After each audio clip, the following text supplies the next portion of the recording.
إن الحمد لله نحمده ونستعينه ونستغفره ونعوذ بالله من شرور أنفسنا ومن سيئات أعمالنا من يهده الله فلا مضل له ومن يضلل فلا هادي له وأشهد أن لا إله إلا الله وحده لا شريك له وأشهد أن محمدا عبده ورسوله صلى الله عليه وسلم.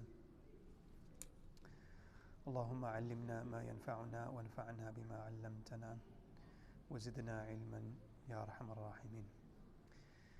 Last week we started with the conditions of the prayer, and we mentioned 8 or 9 conditions, and we did an explanation of most of the conditions.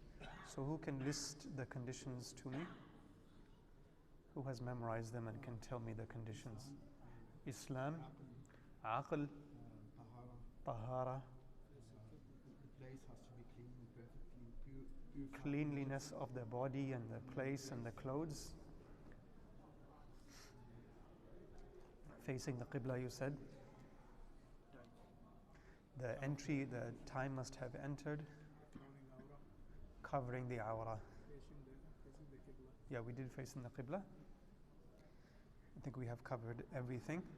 And the last thing was the intention. Yes, intention for some is a condition and for some is a rukn. So for the Hanbalis and Hanafis, it is a condition. And that intention is done just before the prayer. So last week we covered the awra. What is the awra of the man? Okay, usually we describe it the other way around, belly button to the knees. You are technically correct, but when we teach, we always say from belly button to the knees. And then we mentioned that the knees is included in the Hanafis and not included in the others. So some points to mention that we didn't mention about the awra, so we'll complete that and then we'll go on to doing the Qibla. Is that actually before I start awra, I wanted to complete consciousness because I discovered something that I did not know before. So I said before that the aql is a condition for the prayer. So for a person,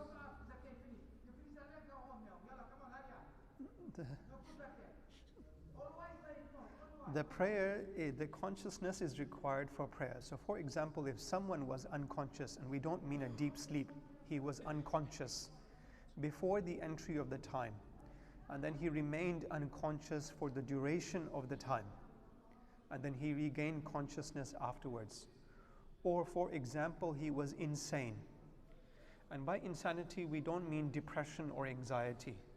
We mean the kind of insanity where you don't have your senses. All right, so for example, significant schizophrenia or some condition like that, then that person, is not mukallaf, meaning he is not required to do the obligations of Islam. Maybe under influence of drugs or any That is different. Yes, he is still required. So the person who was, insane because of a medical condition or something like this, then he is not required to pray or make up that prayer, okay? If that insanity or that unconsciousness was there for the entire duration of that time period.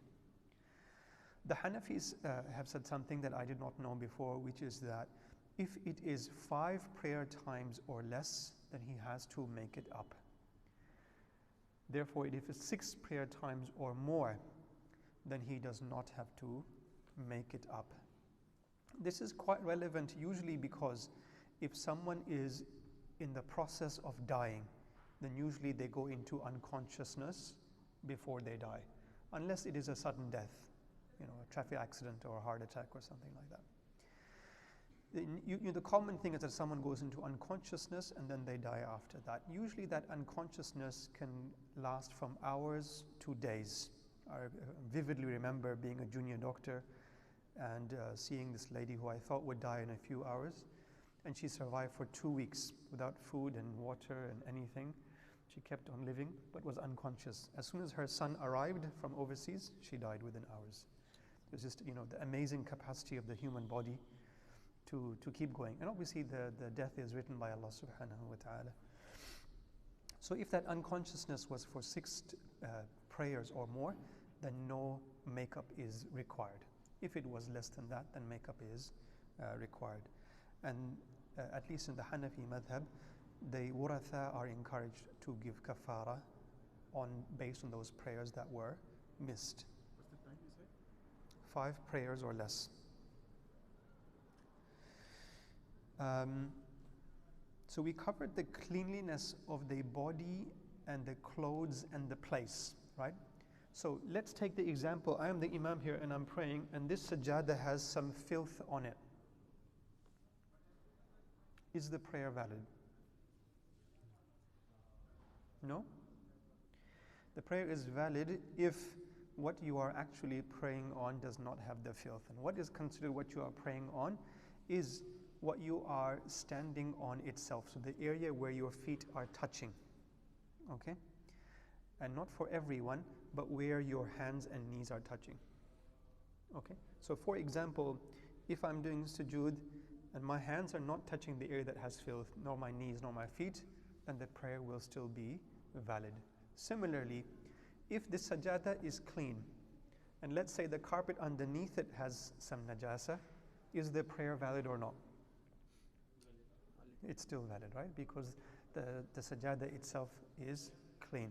Which is why you will find that, in many places where there is a communal area, and you don't know if there's najasa or not, it's recommended you have your own sajada that is clean and that you pray on that. But if the area appears to be visibly clean, you don't know that there's any najas there, it is valid to pray in that area as well. You don't have to. So you see some people, really fighting over the fact that you're not praying over a sajada and it's not necessary. There are some places where a person should not pray. For example, the graveyard, the bathhouse. So in the old times, we don't have it so much now. You do have it in swimming pools, a public bathhouse where people come and bath in public. That kind of area should not be prayed in. A toilet, because of the significant possibility of najasa on the floor. The stable, for example, the stable of, where camels are kept, that kind of place. And then the middle of the road where people normally walk on, or animals or other things pass by in that area, then that kind of place should not be prayed on. Number one, the possibility of najasa on the floor. Number two is that you are disrupting other people who are using that area to walk on, to drive, etc. If obviously you are praying in an area that is to the side of the road, that's not disrupting people, and that will be allowed to do as well. And many times, the prayer is entered and the prayer is finishing and you don't have any other place to pray, then you will pray where you find it to be clean. Is it makruh or is it haram? Makruh to pray in these places, mainly because of the fact that all these places, mainly because that there is a significant possibility that there'll be najasa there. So And this is from the hadith of the Prophet sallallahu alaihi wasallam. Is based on this. So the prayer will be accepted, will be valid? It is makruh, right? The makruh does not remove the validity of it. Yes, it will be valid, but is makruh, so you should not be praying there. We covered the awra, and I wanted to cover some more things about it today in a little bit more detail. So the thickness of the clothing should be such that the complexion of the person cannot be seen through the clothing. If the clothing is very thin or see-through, and you can see the complexion, then it does not cover the awra. So in general, most clothes that we wear day to day would not cover that. But if someone's wearing see-through clothing, that will not count. The second thing to mention is how tight are they clothing? We don't really find much evidence for or against it. So the fuqaha have mentioned two simple, straightforward things that you will understand. That something, if it is form-fitting, so that you can see the outline of the form, it is something that is somewhat disliked. Okay? And if it is very tight, sticking to the clothes, like for example, you find, you know, those lycra clothes that cyclists wear that is completely showing the body, then this is makruh. We don't find an evidence that the prayer would be invalid as a result of that. But the Hanafis have been strict and said that this is makruh tanzihi. And it makes sense because it is against modesty. So if someone has clothing that is not of that kind, that's what he should use to pray. You find something interesting in Sydney, that if you come and you're wearing trousers and you want to lead the prayer, they will insist on you wearing the, what do you guys call it, the lungi? And I think this is something good because it is an additional layer of clothing to cover the private parts so that the form is not seen. And that is what a person is required to do with regards to his modesty. Then I want you to understand another thing. There's a hadith of the Prophet ﷺ where he said that one of you should not pray with his shoulders uncovered, even if he puts a rope across the shoulders. So even though the rope itself is not acting as something covering, but if he has no clothing, right, he just puts a rope in there. Just to show that out of modesty for the prayer, let's say you're praying home and no one else is seeing you, right? You decide, okay, I'm just going to be wearing trousers and pray in that. That's not modesty and that's not becoming of the prayer, because you have clothing that can cover your upper half, and that's what you should wear. Some of the texts are interesting, like Umdat al-Salik mentions that a person should have, head to ankle length clothing, and then a turban, and then a mantle, and various different things like that as clothing that will be considered, a zina for the prayer. And Allah subhanahu wa ta'ala says, Ya bani Adama, khudhu zinatakum inda kulli masjid. Now, what that means is, first of all, a person should take care of the clothes that he is wearing to the masjid so that they are good clothes. Okay? And I've mentioned this example before, and some people will get upset with me about this. Is what I see is that people take their bathrobes for Fajr time and then come to the masjid wearing their bathrobes, and that's not zina of the masjid, is it? To be wearing that.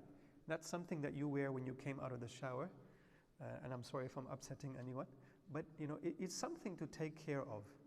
Similarly, covering the head, or if someone has a turban, is from the sunnah of the Prophet ﷺ, and we should try to do that. We mentioned that the awrah of the person outside of the prayer is worth understanding, and usually the fuqaha, when they mention this condition, they discuss the awrah of the person outside of the prayer as well. So the awrah of the man is between the navel and the knee, outside of the prayer as well. However, out of modesty, a person, if he is being seen by non-mahram women, he will also cover his upper half as well. Right? So, even when you are in your home, you don't just, sit bare-chested, is not in modesty for a person to do that. But strictly speaking, the awrah is from the navel to the knees. The awrah of the woman, if she is alone or with mahram men or other Muslim women, is the same as the man. And when people hear this, it's like, well, how can that be that her awrah is the same as the man? And the reason is the logic behind it from Allah subhanahu wa ta'ala is that the woman has to breastfeed, right? So she will have to expose a part of her chest to be able to breastfeed. So if Allah subhanahu wa ta'ala made her awrah to be her whole body, even in her home, then it would be difficult to do this, number one. And then secondly, it is to give the woman an area of ease so that she can relax inside her house. Third thing to say in this bab is that in our times, because of the exposure of children to many things, it is recommended that a woman is also covering her chest even in her home. Why? Because of the fitna that our children are exposed in our times. Right? So even in the books of fiqh is that even with mahram men who are, adults obviously they're men because they're adults, then the woman should not leave her chest exposed as a routine thing. If the woman is with non-mahram men or non-Muslim women, then her awrah is everything except the face and the hands.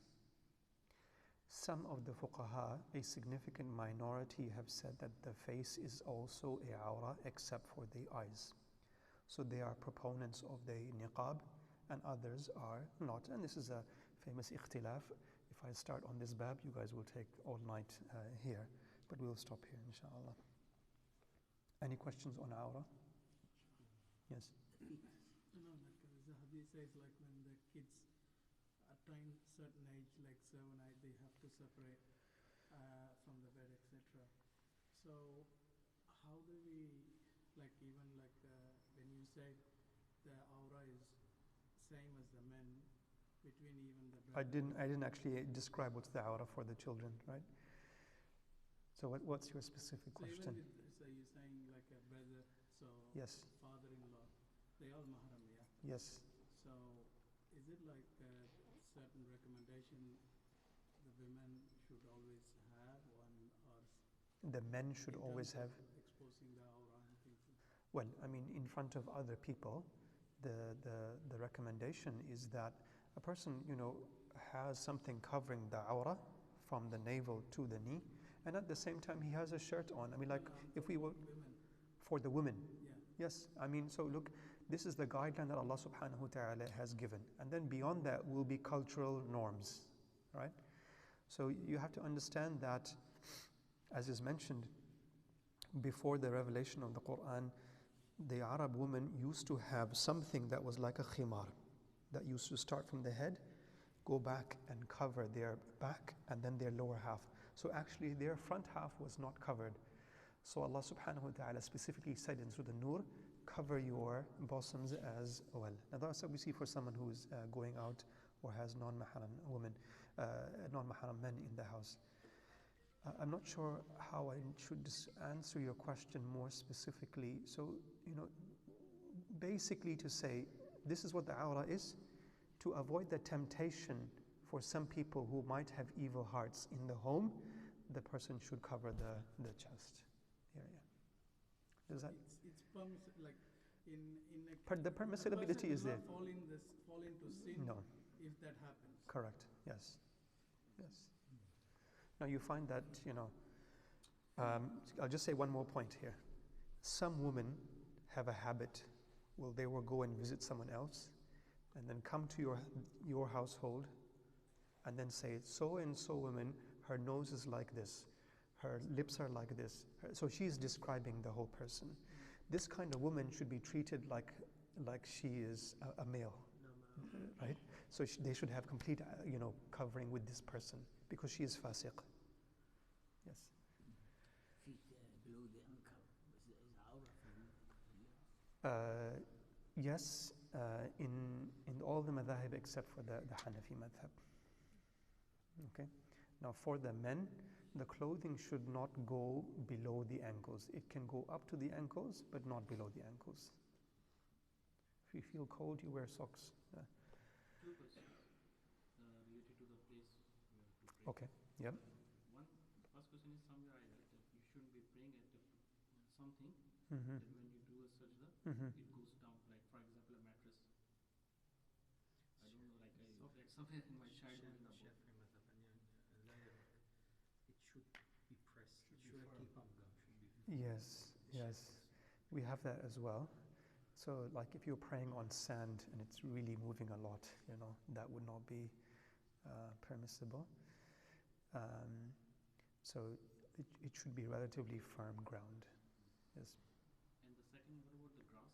What's the ruling for the grass? For example, praying in a park and if I don't have a prayer mat. Yes, I mean, if you look at the grass and it doesn't have dog poo or something like that visible, then you can pray on it. Yeah. You had a question? You had your hand raised? No? Okay. One thing you mentioned that for men, Mm-hmm. the clothes should not come Below down. the ankle, yes. So there is a difference of opinion between different madhab, or No. everyone is? This is a clear hadith of the Prophet ﷺ مَا مِنْ أَسْفَلَ مِنَ الْكَعْبَيْنِ فَهُوَ فِي النَّارِ. That whatever is below the ankles is in the hellfire. Okay? So this is something that a person should take care of, that his clothing does not get below the ankles. And then sometimes we simply fold this, and someone, I heard somewhere, Yeah, that this is also not permissible to hold clothes up. that's not correct. A person should fold it up. Yeah, there is some things circulating around that, but it is not a correct opinion. Yeah, it's a misinterpretation of a hadith, and the hadith is a person should not hold up his garments. Okay, so basically, and we'll come to that when we do the prayer, inshallah. Yes. If the person is not wearing it out of arrogance Mhm. or pride, Mhm. so is it still permissible? Yeah, well, someone else asked me this question, and probably the best answer to this, and I, to be honest, I need to do more research on this, is that Abu Bakr radiallahu anhu did this, and the Prophet sallallahu alaihi wasallam said that, you don't do it because of pride. And the fuqaha have said that that's the maqam of Abu Bakr, that he doesn't have pride in that. And, so we should still be avoiding that. Wallahu a'lam about the correct answer. When the Imam took that robe, that one, Yes, Muhammad said to him, and so the robe is too long. too Yeah, long. yeah.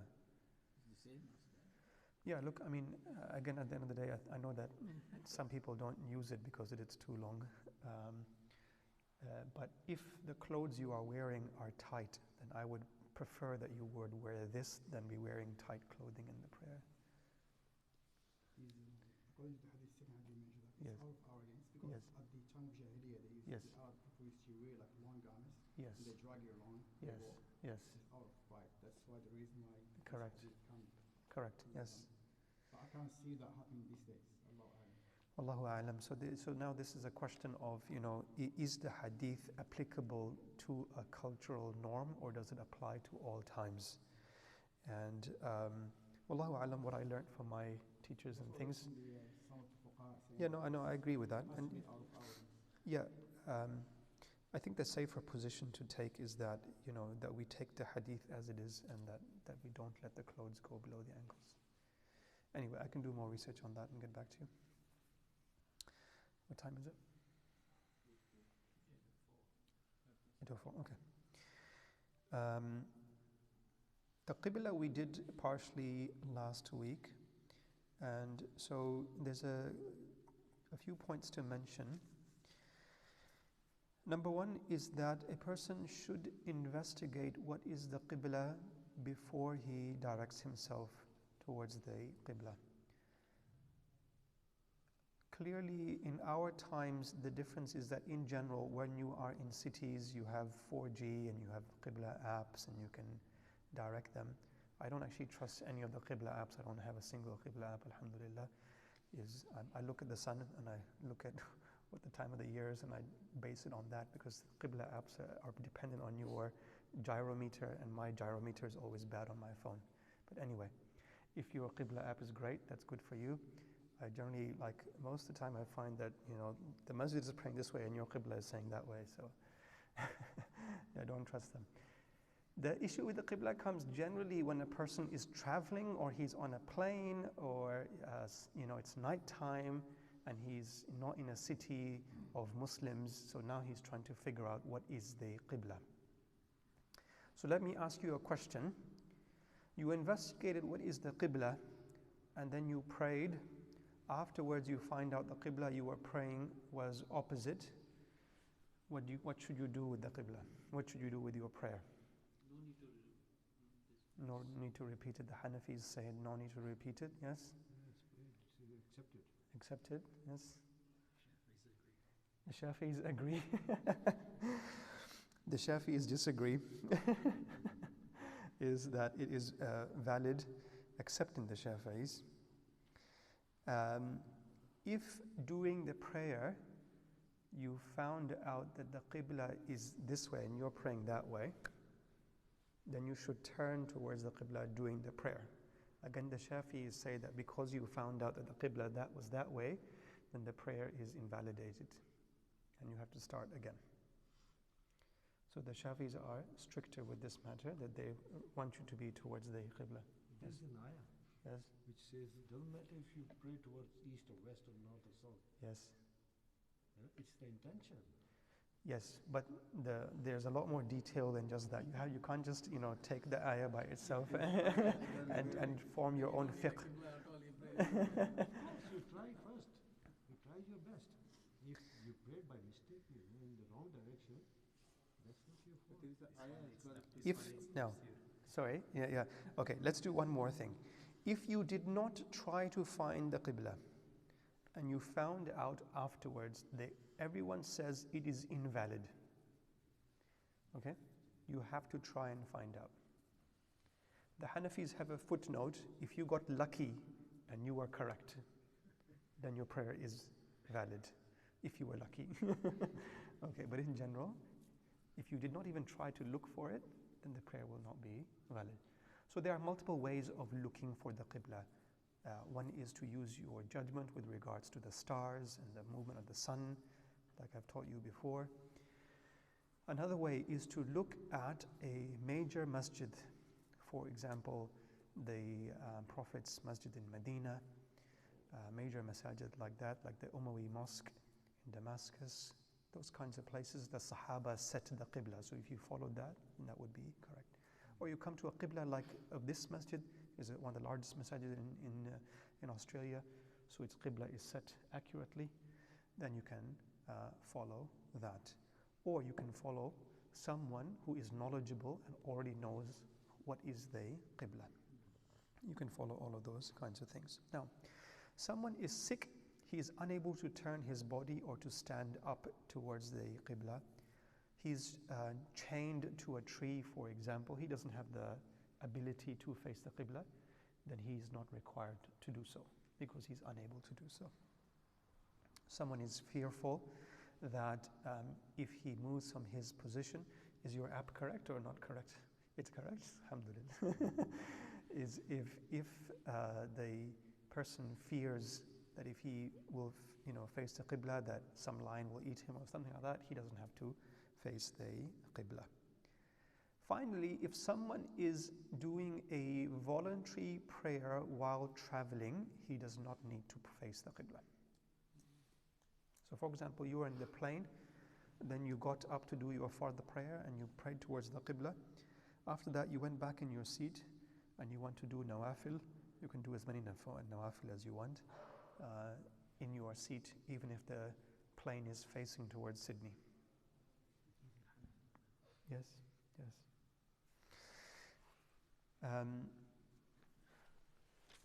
Because of the time, I will stop with this and I'll tell you a funny story.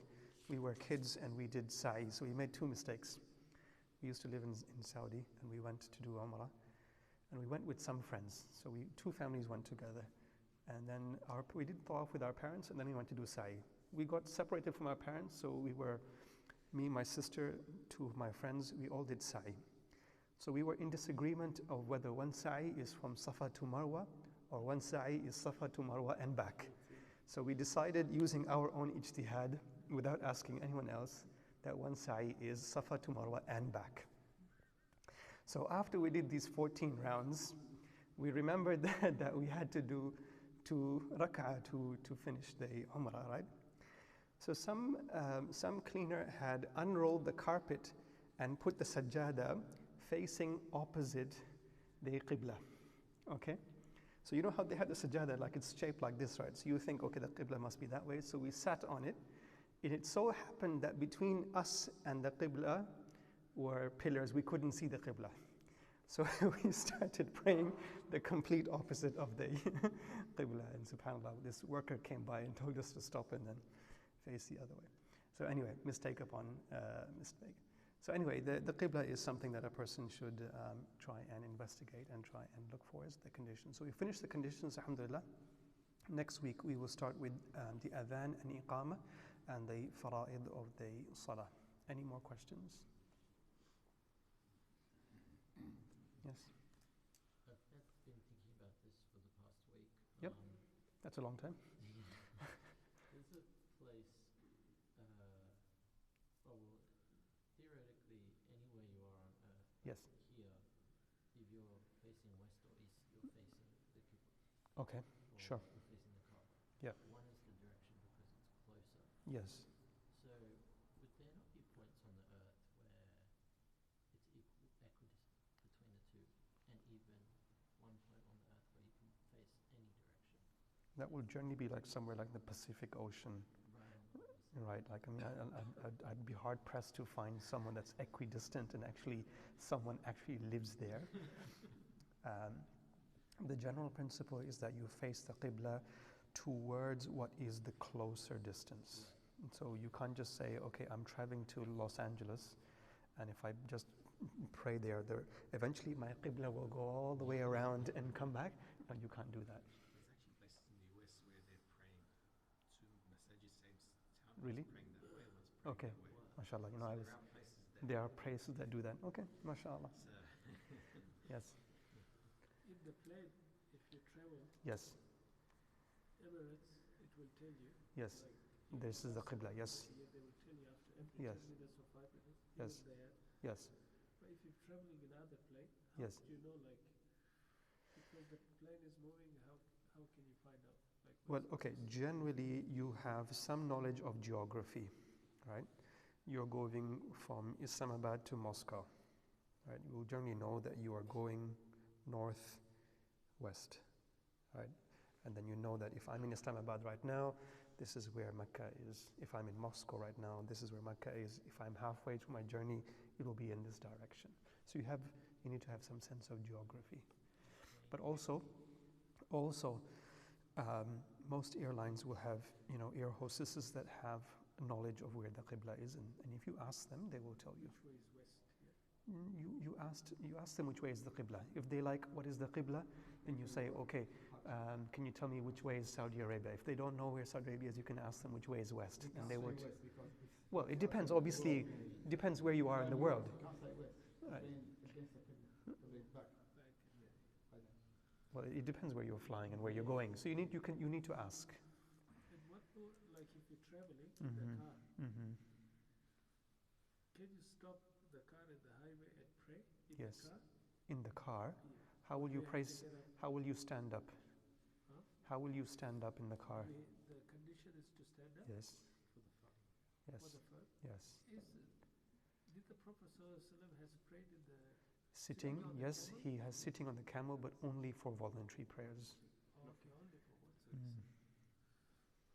And when we are talking about the travel, Mm-hmm. is there any difference of opinion, or everyone says like it is mandatory, you should know the Qibla? Well, everyone says that it's not mandatory to know the Qibla, it's mandatory to investigate the Qibla, okay? And then I said that if a person investigated and he found and he prayed, and then the day after he found out the Qibla was in the other direction, that for the Hanafis it is valid. His prayer was valid. He doesn't have to repeat it. For the Shafis, he has to repeat it. Yes. My question is very Mhm. long-standing question, and I wanted to know always that is the West Mhm. 100% right direction to face Arab From Sydney? from anywhere? What do you mean? Then what do you mean? What is your question? Yeah? Normally it's said that West, because the sun is setting there, so we follow West. No. We face west because it so happens that west for us is the Qibla. But it is slightly north of west by about 2 or 3 degrees. How many? 2 or 3 degrees. 2 or 3. Yeah. So Now, the way to define the Qibla is not taking a map as a flat map. All right? So if you took the map, let's say this is the map, right? And you took it as a map, then Mecca is here and we are here. So theoretically in a flat map it would be northwest. But if you were to make the world as a ball, and I don't want to ruin my notes, okay? Then it actually means that the shortest line aeronautically, right, is actually slightly north of west. When we were in Dunedin, when I was studying there, we were quite south of west, and there used to be disagreements all the time over it, you know. you can see the needle. Needle is not exactly 100% to the west. No, it's not. It's slightly different. Yes. You know, you We'll said make this the like, last question because I'm aware that so I'm taking time. When the salah is less than five salah, you have to do the kafara. For the Hanafis, For yes. the Hanafis. You have to make it up. You have to make it up. Yes. And if the person Has died, then he does then the you kafara. have to do the kafara. Yes. What is the kafara for the salah? To feed a poor person. One, 2 meals. 2 men. 2 meals. Yes. So if the relatives doesn't do the kafara, would the person passed away fall in sin? Yeah, I knew someone was going to ask me that. Wallahu, I don't know the answer to that. But if the person is conscious, If he retains consciousness, then he is the one that is responsible for the prayer. Unconscious, fine. Yes. Yeah. That's only in Hanafi. Yes, correct. Yeah. That's enough, inshallah. So anyone has more questions, they can come to me individually. Jazakumullahu khair.